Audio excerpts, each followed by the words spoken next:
कि अगर ज्ञानेंद्र दोषी हैं निश्चित तौर से उनको सजा होनी चाहिए, पर अगर निर्दोष हैं तो इनको बाइज्जत बरी किया जाना चाहिए। ज्ञानेंद्र के यहाँ भाजपा के लोग भी, भाजपा का कोई कार्यकर्ता या अध्यक्ष या नेता आज तक दरवाजे पूछने नहीं आया।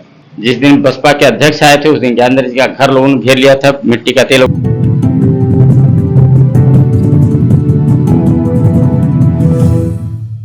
नमस्कार, मैं विकास दुबे और आप देख रहे खबर मंच।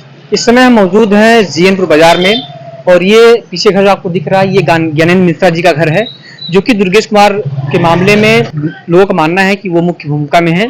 और उनके घर पे हम जाएंगे और वहाँ से बात करेंगे, लोगों से जानेंगे क्या मैटर है, आखिर उनका नाम इस मामले में क्यों आया और कैसे आया, सारी जानकारी आपके सामने लाएंगे। और चलिए देखते हैं अंदर कौन है, जो मिलते हैं हम उनसे जानकारी लेंगे और पूछेंगे कैसे क्या हुआ था। और यहाँ पे आप देख सकते हैं पूरा प्रशासन टाइट है, प्रशासन यहाँ बैठी हुई है और लोगों से पूछेंगे और यहाँ पे जो लोग मिलेंगे उनसे बात करेंगे, बात करने की कोशिश करेंगे और जानना चाहेंगे कि आखिर इस मामले में उनका नाम कैसे आया और क्या था मुख्य कारण। और यहाँ पे कुछ लोग बैठे हुए हैं, आइए बात करते हैं। आप शायद, नमस्कार। नमस्कार, क्या नाम आपका है? मैं जनार्दन तिवारी। आप ज्ञानेंद्र जी क्या लगते हैं? मैं उनका चचेरा भाई दूर का हूँ। ये पूरा मामला कैसे क्या हुआ था, कुछ जानकारी आपको है इस बारे में? जी, जानकारी यह है कि ज्ञानेंद्र मिश्रा एक समाज सेवी हैं, भाजपा के कार्यकर्ता हैं, पत्रकार भी हैं, एक विद्यालय चलाते हैं, उसके प्रबंधक भी हैं। और मोहल्ले की छोटी मोटी कोई समस्या होती है कुछ भी तो लोग इनके यहाँ आते हैं, कभी कभी दूर दराज के गांव के लोग भी आते हैं। तो ये अपने स्तर से समझा बुझा के या जैसा होता है उसको कोशिश करते हैं कि मामला हल हो जाए। उसी सिलसिले में उनको घटना से 15-20 दिन पहले जो घटना में नामजद हुए हैं, ये उनको जानकारी मिलती है, जिसमें वो बच्चे को समझाते हैं एक बार कि बेटा अगर तुम लोगों के बीच कुछ है तो बातचीत के द्वारा हल कर लो। कहो तो तुम्हारे पिता को बुला लें, तो कहता नहीं पिताजी को मत बुलाइए, वो हमको डांटते हैं, बोलते हैं, फिर बात खत्म हो जाती है। इस बीच वो अपनी ड्यूटी जाता है, ड्यूटी से किसी दिन आ जाता है और उसके घर में बाइक लेकर के उस दिन पहुंच जाता है जिस दिन की घटना है। और उसके साथ एक हथियार भी लेके जाता है और लड़की पे दबाव बनाता है, तुमसे बात क्यों नहीं करती। लड़की कहते हम तुमसे बात नहीं करेंगे, तुमने हमारा बहुत शोषण किया, हमारे साथ काफ़ी अन्याय किया, हम तुमसे कोई बात नहीं करते। तो जबरदस्ती करता है। तो जिसके बाद उसके भाई, कुछ चचेरे भाई आकर के मामला सुलझाने की कोशिश करते, नहीं होते हैं। दोनों में चैलेंज होता है, चैलेंज के तहत तो पोखरे पे चला जाता है। पोखरे पे जाने के बाद वहाँ ये अपना असलहा निकाल के वार करने की कोशिश करता है। वो लड़के एक मोटे डंडे से उसको रोक लेते हैं। इसके बाद हाथापाई दोनों पक्ष में होती है। फिर आगे ले जाते हैं लोग इसको, वहाँ पे भी कुछ हाथापाई होती है। तो ये ज्ञानेंद्र सर चिल्लाता है। तो वहाँ से उसी में से एक लड़का फोन मिलाता है ज्ञानेंद्र को, कहता सर ये आपका नाम बार बार ले रहा है, आप आइए। तो ये कहता उनको बुला दीजिए। इसी कहने पर ज्ञानेंद्र जी को बुला देते हैं। ज्ञानेंद्र जी उस लाट घाट बाजार तक आ गए थे, एक दाह संस्कार में गए थे। ज्ञानेंद्र जाते हैं, जाने के बाद वो पहली बात तो इसको, चूंकि उनके विद्यालय में पढ़ाया था नौकरी पाने से पहले, ये बात कभी मैं भी यहाँ पे आसपास पता किया हूँ, जैसा कि आपके विद्यालय में पहले वो पढ़ा चुका है, एक शिक्षक के रूप में पढ़ाया था। और ज्ञानेंद्र जी जो हैं उनसे उसका व्यवहार भी काफी अच्छा था, बहुत अच्छा था। तो इसके नाते वहाँ पे उनको जाना पड़ा। जी, इसी के नाते वो पहुँचते हैं। फिर इसको जमीन पर बैठा था, उठा के कुर्सी पर बैठाते हैं। कहते तुम वहां बैठो। उन सबों को भी डांटते हैं, इसको भी डांटते हैं। फिर कहता सर मेरा कपड़ा फट गया है, इसके लिए कपड़ा मंगवाते हैं जिसका पेमेंट वही करता है, जैसा ज्ञानेंद्र बता रहे थे। और स्कूल के उसमें दिखाई दे रहा है।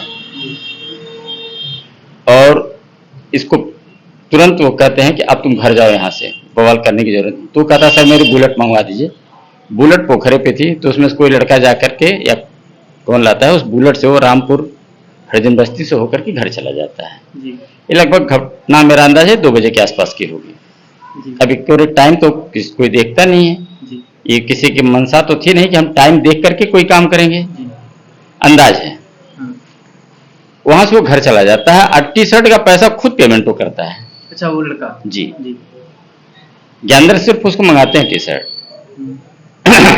इसके बाद तो जाता है अपने घर, कहाँ जाता है किसी को पता नहीं है, पता करने की किसी की जरूरत भी नहीं थी। फिर वो बैंक उसकी मोबाइल रख लेते हैं और कटार रख लेते हैं जो मारने के लिए लेके आया था। वो जिद करता है, कहते नहीं तुमको नहीं देंगे, पता नहीं तुमने उसमें क्या क्या बना रखा है, हो सकता है लड़की का कोई नेगेटिव, पुलिस को हम दे देंगे या इन लोगों को दे देंगे। जब तक किसी का हाल नहीं देता तुम लोग पिता को भी नहीं ला रहे हो, बात भी नहीं कर रहे हो, फाइनल भी नहीं कर रहे हो। खैर वो चला जाता है, मरु मोबाइल के लिए काफी जिद करता है। इसके बाद वो 4 से 5 बजे के आसपास पैसा निकालता है, जिसका मैसेज मोबाइल पे आता है। ये भी सुनने में आया, बच्ची ने बताया, जिस बच्ची के संदर्भ में यह घटना हुई है उसने बताया कि उसके मोबाइल पे इसने कॉल भी किया और मैसेज भी कुछ किया है। फिर अदर एक लड़की है जो इस लड़की की सहेली थी, उस पर व्हाट्सएप कॉल करता है और जहर की शीशी दिखाता है कि देखो मैं खा लूंगा मर जाऊंगा। तो लड़की गाली देती है इसको, गाली देकर तुम मर जाओ चाहे जिंदा रहो, तुम मेरे घर फोन मत किया करो, मेरा जीवन, मैं शादीशुदा हूँ, मेरा जीवन बर्बाद हो जाएगा। जो लड़की की सहेली है। जी,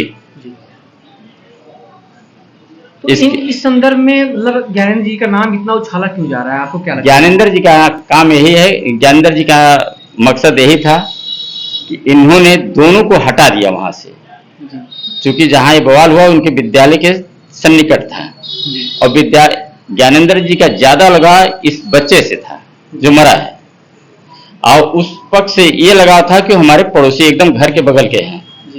आइए उनके घर में जबरदस्ती बुलेट लेके घुस गया, किसी के घर में कोई घुस जाएगा तो उसकी आरती नहीं उतारेगा वो। हाँ, तो मतलब हाथापाई जो हुई तो एक लाजमी सा है, एक भाई किसी घर में कोई अगर जबरदस्ती घुसेगा तो हाथापाई हो सकती है। लड़की पक्ष वाले शायद कमजोर नहीं होते, तो अब जब उनके घर में घुसा था तो दूसरा कुछ कार्य करते हैं इसके साथ। ये कोई भी व्यक्ति कर सकता है, इसको आप खुद भी समझ सकते हैं। और जैसे कि ज्ञानेंद्र जी का एक छवि मार्केट में काफी अच्छी है और वो भाजपा कार्यकर्ता भी हैं और नेता हैं और विद्यालय चलाते हैं। यही तो दुख की बात है, आप कह रहे हैं भाजपा कार्यकर्ता, नो डाउट भाजपा के सक्रिय कार्यकर्ता हैं, अच्छे कार्यकर्ता हैं, पर दुर्भाग्य है कि आज सारे लोग उसके दरवाजे पे जा रहे हैं जो मृतक है। ज्ञानेंद्र के यहाँ भाजपा के लोग भी, भाजपा का कोई कार्यकर्ता या अध्यक्ष या नेता आज तक दरवाजे पूछने नहीं आया ज्ञानेंद्र की स्थिति क्या है, उनके बच्चे कैसे हैं, जिसके लिए रात रात भर दौड़ते थे वो भी नहीं पूछने आया। अभी माहौल यहाँ का कैसा है, मतलब माहौल पत्थर लोग चला रहे थे जी। उस दिन जिस दिन डेड बॉडी पोस्टमार्टम हो गया है, ज्ञानेंद्र जी के घर पे हम समझते हैं 50 ईंटें मारे गए, गेट तोड़ने की कोशिश की गई। जिस दिन बसपा के अध्यक्ष आए थे उस दिन ज्ञानेंद्र जी का घर लोगों ने घेर लिया था, मिट्टी का तेल वगैरह या कुछ तेल लिए थे, किस चीज का तेल था हम नहीं बताएंगे, ये तो पुलिस मौके पर मौजूद थी, अदरवाइज घर को फूट दिए होते।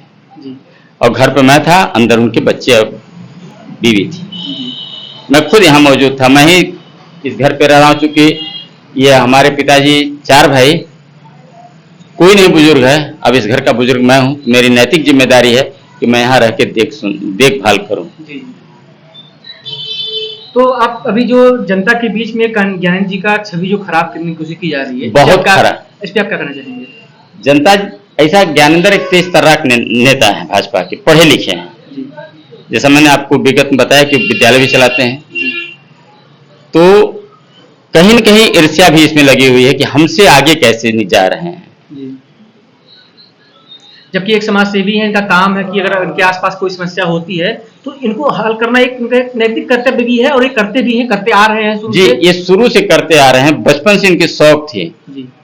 ये नहीं चाहते हैं कि आपस में विवाद हो, जहां मैं रह रहा हूं वहां की छवि खराब हो।